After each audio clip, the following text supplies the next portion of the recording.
ದೇಶದ 32 ಏರ್ಪೋರ್ಟ್ಗಳು ಮತ್ತೆ ಓಪನ್. ಭಾರತ ಪಾಕ್ ಕದನ ವಿರಾಮ ಹಿನ್ನೆಲೆ ವಿಮಾನಯಾನ ಆರಂಭ ಆಗ್ತಾ ಇದೆ.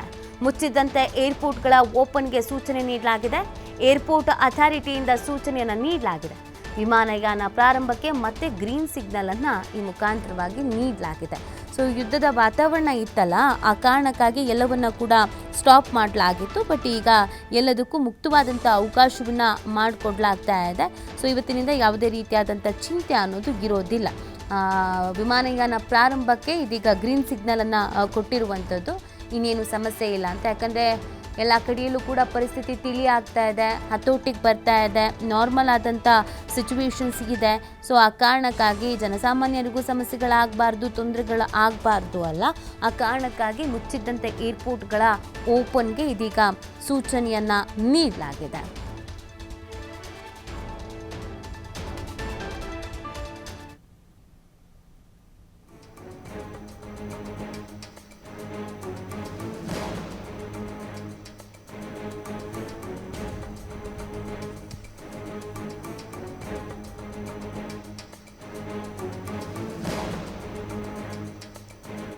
ಕದನ ವಿರಾಮದ ಬೆನ್ನಲ್ಲೇ ಷೇರು ಮಾರ್ಕೆಟ್ನಲ್ಲಿ ಗೂಳಿ ಆರ್ಭಟ. ಭಾರತೀಯ ಷೇರು ಮಾರುಕಟ್ಟೆಯಲ್ಲಿ ಮತ್ತೆ ಚೇತರಿಕೆ. ಸೆನ್ಸೆಕ್ಸ್ 1900 ಅಂಕ ಏರಿಕೆ, ನಿಫ್ಟಿ 600 ಅಂಕ ಹೆಚ್ಚಳ. ಭಾರತ ಪಾಕ್ ಯುದ್ಧದಿಂದ ಇಳಿಕೆಯನ್ನು ಕಂಡಿತ್ತು ಷೇರು. ಆರಂಭದಲ್ಲೇ ಚೇತರಿಕೆಯನ್ನು ಕಂಡಿರುವಂಥ ಷೇರು ಮಾರುಕಟ್ಟೆ ನೋಡಿ, ಯುದ್ಧದ ವಾತಾವರಣ ಇದ್ದಿದ್ದಂಥ ಹಿನ್ನೆಲೆಯಲ್ಲಿ ಎಲ್ಲದರ ಮೇಲೂ ಕೂಡ ಎಫೆಕ್ಟ್ ಆಗಿತ್ತು, ಪರಿಣಾಮ ಬೀರಿತ್ತು. ಇದೀಗ ಕದನ ವಿರಾಮ ಅನ್ನುವಂಥ ಬೆನ್ನಲ್ಲೇ ಷೇರು ಮಾರ್ಕೆಟ್ನಲ್ಲೂ ಕೂಡ ಗೂಳಿಯ ಆರ್ಭಟ ಮುಂದುವರಿತಾ ಇದೆ. ಭಾರತೀಯ ಷೇರು ಮಾರುಕಟ್ಟೆಯಲ್ಲಿ ಮತ್ತೆ ಇದೀಗ ಚೇತರಿಕೆ ಕಂಡು ಬರ್ತಾ ಇರುವಂಥದ್ದು.